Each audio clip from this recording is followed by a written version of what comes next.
Welcome back to my YouTube channel with another video.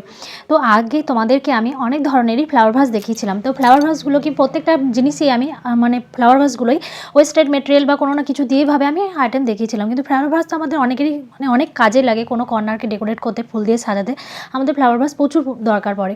তো তোমরা ভাববে তো কত ধরনের ফ্লাওয়ার ভাস বানাচ্ছে। তো যাই হোক, মানে এমন এমন জিনিস থাকে সেগুলো দিয়ে ফ্লাওয়ার ভাসটাই মাথায় আসে। তো এরকমই আর কি, থার্মোফ্লাস্ক, পুরোনো একটা থার্মোফ্লাস্ক ছিল, থার্মোফ্লাস্কটা মানে খারাপ হয়ে গেছিলো, তো পড়েই ছিল বেকার। তো ভাবলাম চলো এটাকেই আমি ইউনিকভাবে একটা ডেকোরেট করে আমি ফ্লাওয়ার ভাস বানিয়ে ফেলি। তো তোমরা যদি পুরো ভিডিওটা দেখতে চাও অবশ্যই আমার মানে পুরো ভিডিওটা দেখো, তাহলে বুঝতে পারবে কীরকমভাবে আমি বানিয়েছি। তো চলো ভিডিওটা দেখে নাও।